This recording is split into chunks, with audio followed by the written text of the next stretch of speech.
Hey, hello guys. So welcome to Cloud Learning channel once again, and I hope you all are doing absolutely fine, right? So in today's session, we are going to discuss about RDS instance, and we will do few labs for this. Okay, so if I see the labs, the first lab is regarding creating a MySql RDS instance. So in this lab, I will create a RDS instance which will be multi-AG. Okay, with which will be multi-AG. So we will choose that. Then the other labs we will perform, like we will simulate a failover, and then other we will create a read replica. Okay, so there will be three net to net labs which we will do via these videos. Okay, so this is the first video of these three labs where we are creating a MySql RDS instance with the latest option of 2021 user interfaces, and definitely it will be applicable for next 1 to 2 years. Okay, so simply you need to log in into this website aws.amazon.com. While doing that, and then you need to go to RDS instance. Then if you go to RDS console, you can go to, if you go to services, then here you can find out RDS, and in RDS you can find this option create database. Okay, so I'll choose this option create database. Then there are couple of options, like you can follow standard create, and the other one is easy create, which will do the things very easily for you based on the best practices. Okay, but rather than going with the best practices, what I will suggest you use standard create. If you talk about easy create, if you can see here, you give this option, then you choose your database, and then you choose your which option you want to choose, like it is for dev or testing, it is for free tier, or it is for production, and then the other options are by default. Okay, so like encryption is enabled by default as per the best practices. Okay, automatic backup is enabled, whatever the things, but you can't change it, right? It is just modifiable after creating the instance. Okay, so rather than this, I will prefer to choose standard create, which will give you all the available options. Okay, now if you go this standard create, then what labs say we have to follow that. So log in into AWS console and navigate to RDS console. That is we have done. Then second part is choose MySql community edition. Okay, so we will choose MySql edition here. Then we have to create the DB instance to use multi-AG and general purpose SSD storage. Okay, so there will be some charges when I use that, but for you I am creating this one. Okay, so MySql community edition, and then you need to choose the version. So I am good with this. Then I will go choose production, because if I choose free tier, multi-AG option will not be available. Okay, so I am creating this one. Then production, then your database identifier. So database identifier means database server detail which we'll use, right? Like t2.micro we can use, or we can use the other available higher size of instances. Okay, so let's say it is cloud learning database identifier. Then my master username is admin. Okay, then master password is, I am putting password 123 here, password 123, and I keep in master username I am changing it, and I am changing it with my name. Okay, Prashant. Then here you can choose your instances size which you want to choose, like m6.large, where you will find 8 GB RAM and 2 CPUs, and you can choose the other one as per your requirement, like you can choose 32 CPU and 128 GB RAM, but this will be very costly instances, and just to avoid the unnecessary charges I am using T class. Okay, so here you find standard classes and memory optimized, where more focus will be on memory. That means memory will be higher in comparison to CPU. And here I am choosing bus table instance, which is t2.micro, because it is free. but t2.micro I can't find into your production option. Okay, so let me try if I can find out into previous generation classes. So now here I can find t2.micro instance available. Okay, so I am choosing here t2.micro. Then my lab says that I need to choose general purpose SSD storage, so I am choosing here general purpose. If you want to know like what is the difference between general purpose and provision, so provision is much more better. It will be higher in speed. So if you need to do lot of input output transaction, IOPS transaction, like if you need to read or write data, very handy, like banking transaction, telecom transaction, so you should go for provision IOPS. But we are just doing it for testing purpose, so we are good with the general purpose, and I am following the lab. Then I will get 20 GB, so I can store my 20 GB database on it, and that is I can use, right? I can also take the benefit of auto scaling now. So this is the new feature, right, from the things, and it is like now I can increase my database size automatically up to 100 GB, right? If my disk size got full, say from 20 GB disk size got full, it can automatically increase up to 100 GB, right? So this is useful for me. Then here, this is the important option. They are asking to set up with multi-AG. Okay, so I am using multi-AG instance here, so I am choosing multi-AG, and what it is doing, it is creating a standby instance for me. Okay, so if my primary instance goes down or my production server goes down, primary server goes down, it will use the standby instance to get failover. Okay, and it will be automatic. I don't need to do anything. Okay, so create a standby in different availability zone. So this means it provide me failover also, high availability along with failover. If my primary server goes down, my standby server will come into picture. Okay, so this is like this. Like I have a server, Cloud Learning DB, right? This is my primary,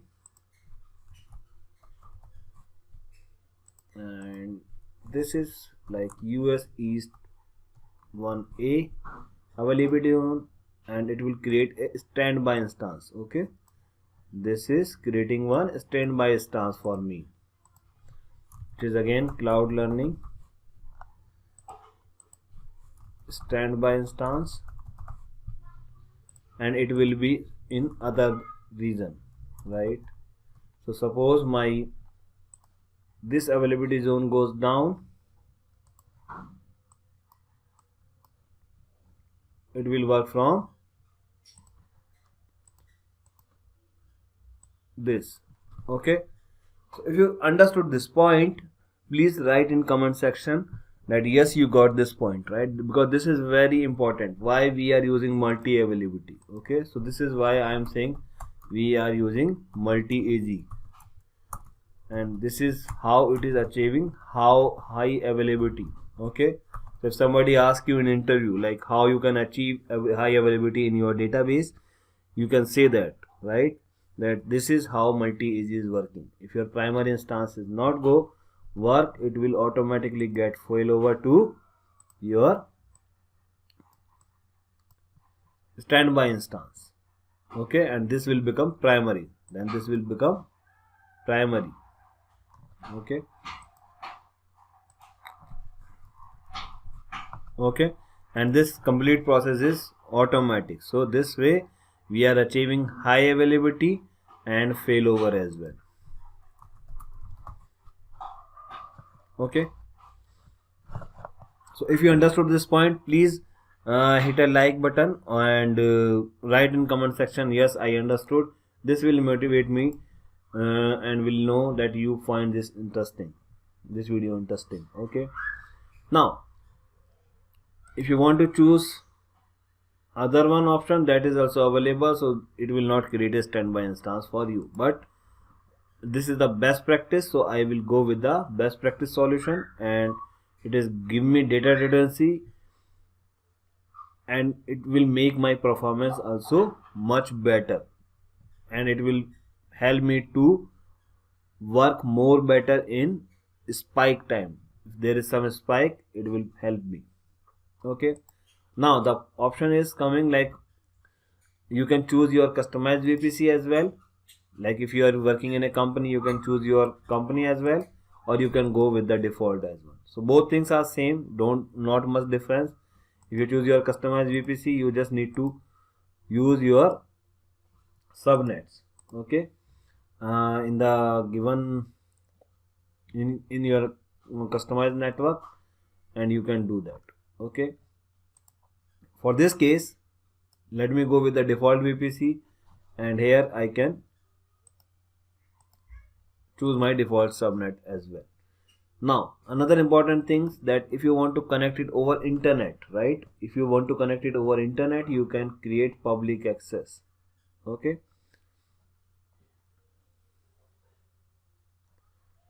and then VPC security group. So I need one VPC security group which have 3306 port open, because MySql is using 3306 port. You can create a new one also if needed. Okay, so I say cloud learning SQL security group. Okay, then database authentication, we are doing it with password authentication, the by default option which we are using. Then database options, it is like you need to give your database name. Then parameter group and options group are by default. This is the default configuration settings which we can use. Then we also have backup options, so it will take daily backup. Okay, and the backup retention period would be 7 days. You can also set up your window. Okay, when you want that daily, at what time backup should start. So I can set up this one. Okay, then if you have any tag in your RDS instance, you can copy those tags to snapshot as well. Okay, then monitoring how you want. So if you want, you can enable by default enhanced monitoring, which will be for 60 seconds. Default monitoring is 5 minutes. Then you can create your logs as well. Okay, you can create error logs, generate logs, general logs, and slow query logs.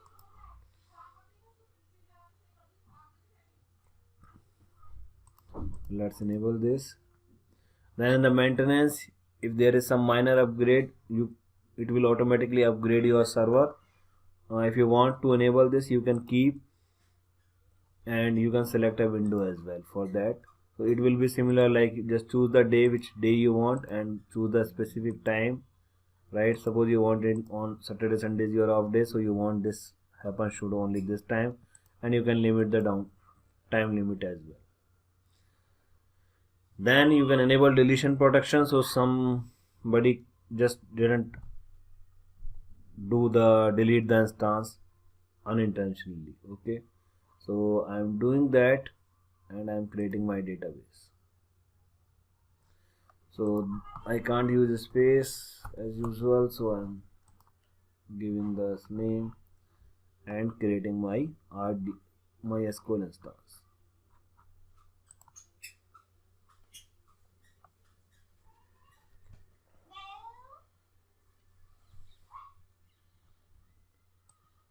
Okay, so this will take some time, approximately 5 to 10 minutes, and I am just following my labs. As I said that okay, my instance name should be MySql123. It is my mistake. I given the cloud learning name, but I should change it with MySql123. Okay, but if you should use MySql123 if you just follow the lab.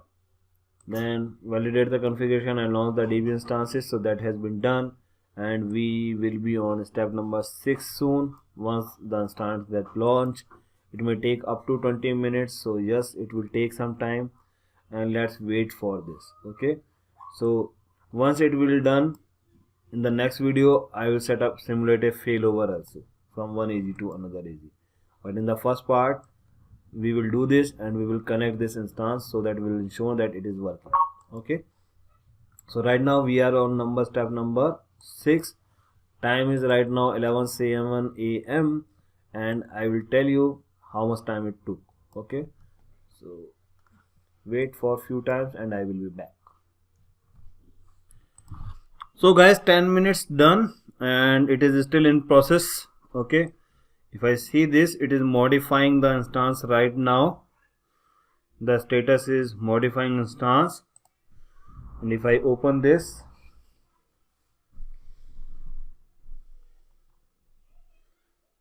this is setting up the things. Okay, if I have a look on this, so right now database seems created, 3.93% utilized. Activity right now no connection, we can understand this is right. And then this is the endpoint which got ready. Okay, then it is in 1F. Okay, and this is my system IP which is allowing it. If you want to connect it from any IP, you can use. So if you want to change it to, and if you want to allow more IPs, you can add by editing the security group, right? So let's see,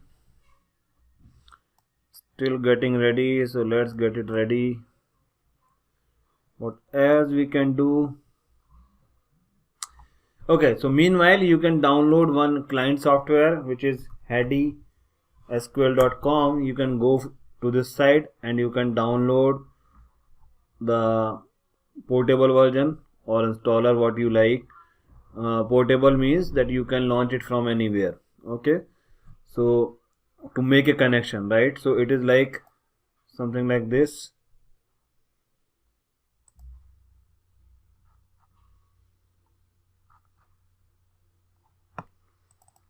Okay, and you can open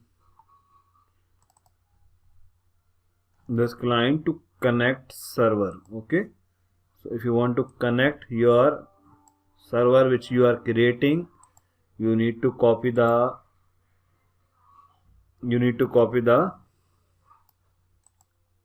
endpoint, and by using this client HadySQL, this is just a MySQL client. You can use any other client also. If you are into database field, you know, might be, or you can go to Google and you can download any client. Okay, so MySQL client for Windows, if you are using this, right? So there are many softwares are available which you can use. Okay, and so once you launch this, so here you can create a new session, right? You can give some name like cloud learning for my case. Okay, then here in the host name we need to give the server name to connect this database.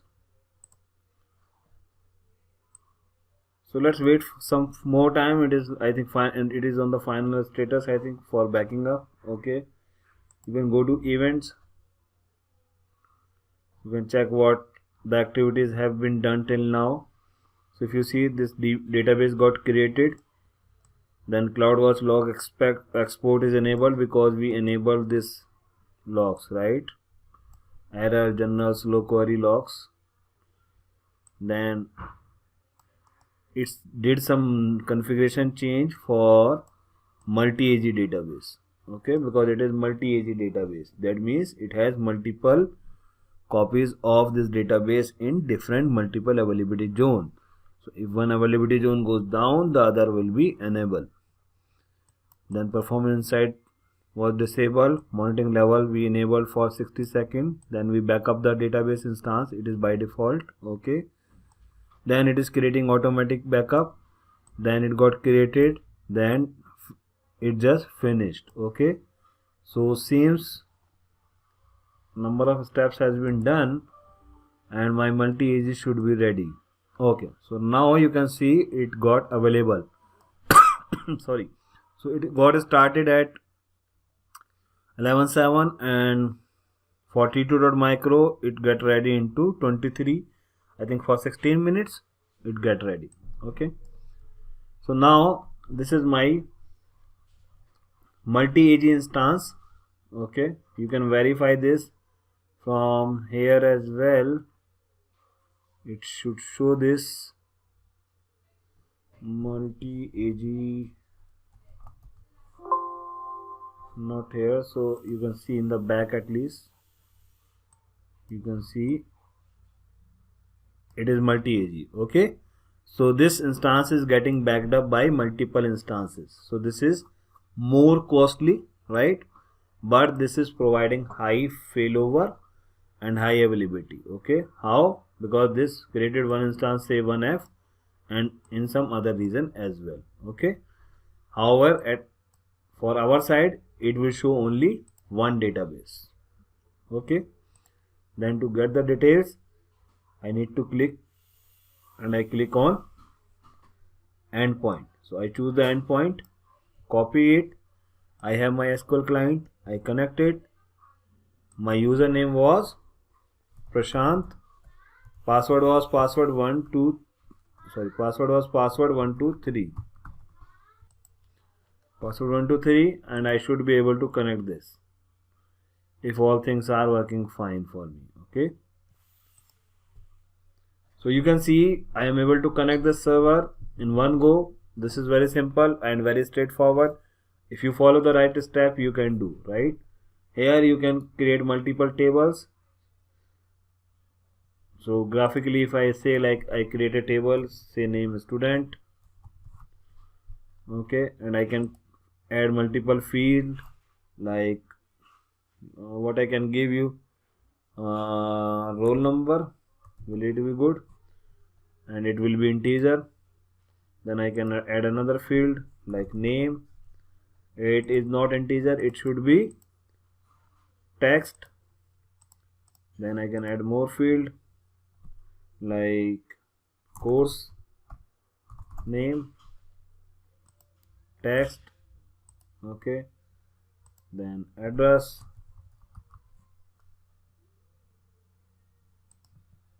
long text. Okay, and just for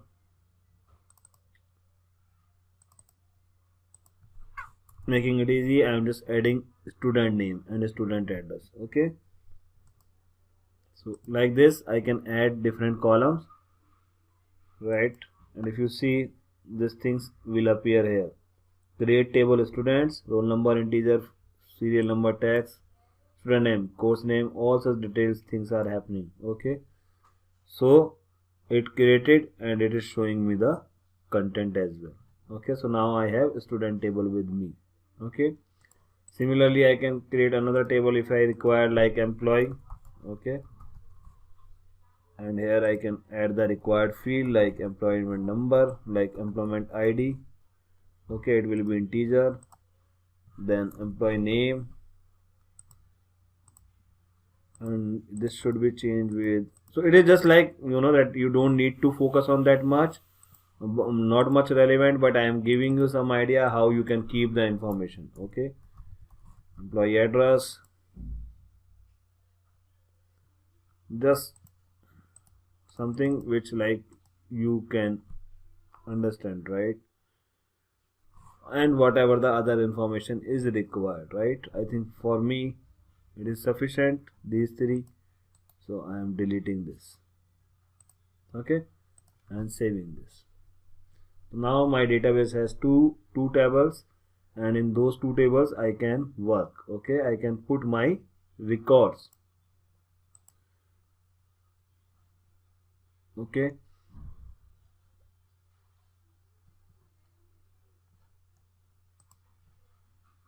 what else? So this is sufficient, right? So right now, so this is my database got created now, and you can see my database is working, right? And it is ready with multi-AG, and we also seen that how to connect it, right? So I think this is good for this video. I don't want to keep it so long, but yes, this is good for this video. And in the next video I will move to next lab, which is saying simulate a failover from one AZ to another. So now I will show you that how we can simulate it and how we can check that how multi-AZ failover is working. Okay, so thanks guys for watching this video, and if you like this video till now, if you have reached this point, I'd suggest check the description of the videos. You can find amazing course coupon for cloud computing courses, which will give you 14 days free training, as well as I have many interesting dedicated courses related to cloud computing, which is available at very low price. So you can have a look and you can buy them. That will be very helpful for you. And other valuable links are also available in the description, right? Or if you have any doubt, you can go to my website as well, like cloudlearning.co.in, and here you can refer all the things. I have all my courses details, like Google courses are also available, Google practice exam is available, AWS practice exam is available, AWS dedicated Hindi or English course is available. So you can find, and DevOps tools and all such things, links are available, which are very useful for you guys. Okay, so thank you for watching this video. Bye bye, take care, have a good day.